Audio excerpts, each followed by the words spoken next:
Et bonjour à tous, je suis Cyramor. On se retrouve aujourd'hui pour un envoi de cartes PCA. Donc je vais vous montrer les 26 cartes que j'ai sélectionnées pour faire un envoi, pour les faire grader.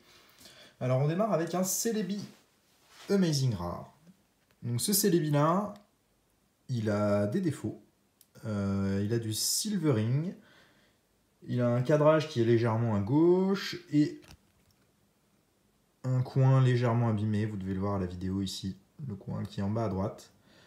Donc je pense que la note là, elle va obtenir que la carte là va obtenir une note entre 8 et 9. On a ensuite un Zamazenta Amazing Rare.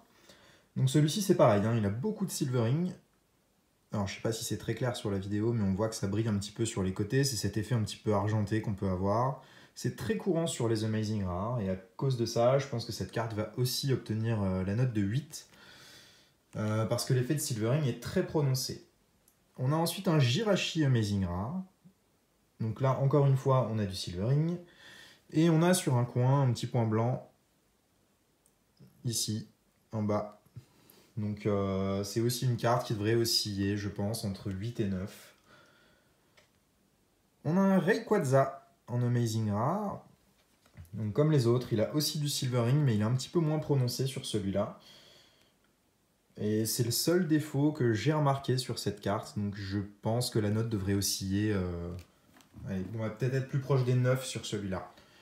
On a un deuxième Rayquaza, mais celui-là, le silvering est plus prononcé et le cadrage est légèrement décentré vers la gauche.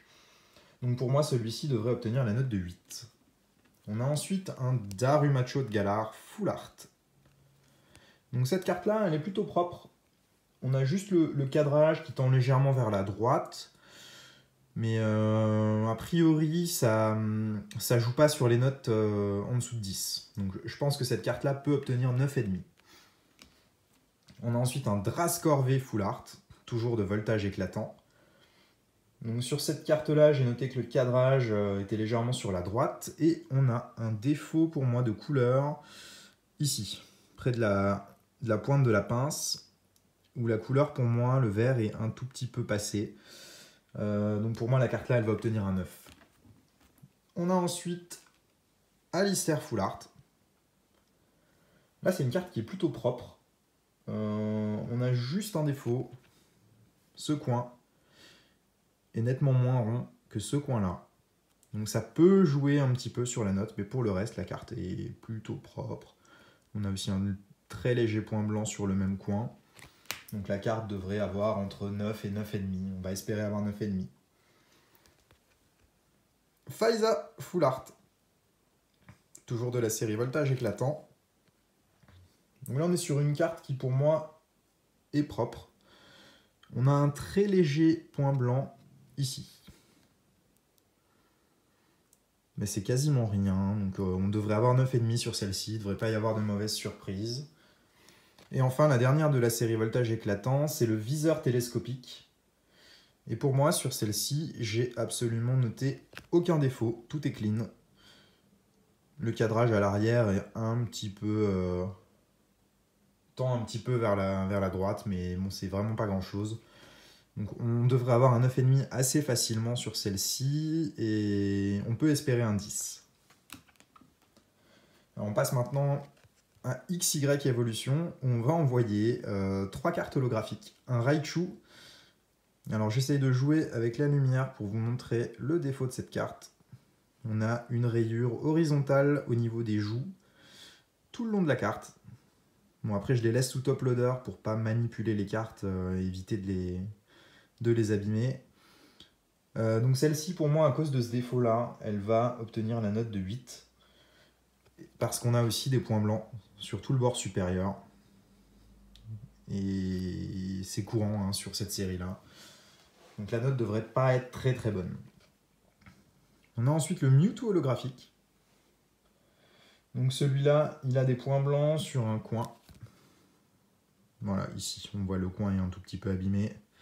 Et là, on a un beau point blanc. Donc la note pour celui-ci, elle devrait être de 9, si tout va bien. Et la dernière, c'est un Mew. Donc ce Mew-là, il a pareil, hein, il a les mêmes défauts que le Raichu. Il a des rayures horizontales tout le long de l'holographisme. Donc pour moi, la note, elle va être de 8. Ensuite, nous avons un Volcanion brillant. Alors celui-ci, pour moi, il a absolument 0 défaut, il est parfait. Donc il devrait obtenir un 10. Voire potentiellement, si on a une carte qui peut obtenir un 10+, sur l'envoi, ce serait celle-ci. On a ensuite un Jirachi brillant, qui est aussi très propre. Il a le cadrage qui tend légèrement vers la droite et vers le bas. Donc on va espérer avoir un 9,5. On a ensuite le Rayquaza brillant. Là pareil, le cadrage n'est pas super clean, il est un petit peu vers le haut et vers la droite. Et on a un point blanc sur cette carte qui est en haut à droite, d'après ce que j'avais noté. Ouais, bon, c'est très léger. Mais celle-ci, on devrait aussi obtenir un 9,5. On a ensuite Arceus brillant. On a le cadrage qui tend vers la droite et vers le bas. Et on a également un point blanc sur cette carte. Voilà, on le voit sur le bord supérieur. Donc ça ne devrait pas être trop pénalisant. On devrait aussi obtenir 9,5 sur ce Arceus. Alors, on a ensuite le Mewtwo GX Full Art. Donc la carte, là, on a un cadrage qui tend légèrement vers la gauche, mais qui ne devrait pas nous pénaliser. On devrait obtenir 9,5. Ensuite, l'éleveuse de Pokémon. L'avant est parfait sur la carte. J'ai rien noté de défaut, mais par contre à l'arrière on a un défaut de cadrage. La carte est légèrement vers le bas, donc on devrait pouvoir obtenir 9,5 mais pas plus.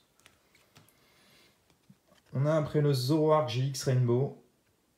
Alors le cadrage il est légèrement tourné, on a l'impression qu'elle est twistée vers la gauche. C'est pas très prononcé, mais ça devrait nous pénaliser un petit peu et on devrait pas obtenir le 10. Donc on va espérer obtenir un 9,5. Ensuite, on a le Mewtwo Capsule, qui est une secrète de légende brillante. Là, pour le coup, la carte, elle est parfaite. J'ai pas trouvé de défaut. On devrait obtenir 9,5 ou 10. Le seul point qu'on peut voir, c'est que la bande bleue est un tout petit peu plus grande en haut qu'en bas. Donc il y a peut-être un tout petit défaut de cadrage à l'arrière, mais pas à l'avant. Ensuite, les promos de légende brillante. On a un premier OO brillant. Bon, c'est des promos, hein, donc elles sont pas super clean. Les deux ont les mêmes défauts, elles ont un cadrage qui tend légèrement vers la gauche et des petits points blancs à l'arrière sur les bords inférieurs, voilà, ici. Et le deuxième est pareil, il tend vers la gauche et on a des tout petits points blancs. On a ensuite le Celebi, toujours en promo, donc là il tend clairement vers la gauche et vers le bas. Donc on va espérer avoir 9,5 sur ce Celebi puisqu'il n'a pas de point blanc. Le OO Rainbow. Alors là, le cadrage il tend vers la gauche et on a 2 points blancs. On en a un ici qui est très léger. Et le deuxième, je le trouve plus. Mais bon. C'est une carte qui devrait obtenir la note de 9, mais on ne devrait pas avoir plus que 9. Et enfin, on a le Lugia brillant. Toujours le défaut de cadrage vers la gauche. Et j'avais noté un point blanc dans les coins. Là. C'est pareil, c'est léger, mais ça devrait un petit peu nous pénaliser et nous donner la note de 9. Donc globalement, sur les cartes qu'on va envoyer, on en a 26. On devrait obtenir de bonnes notes. Il n'y a pas de cartes qui sont vraiment en mauvais état.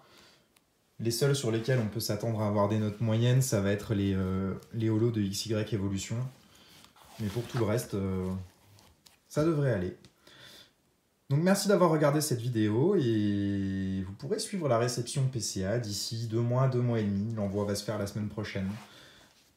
Bonne journée, au revoir.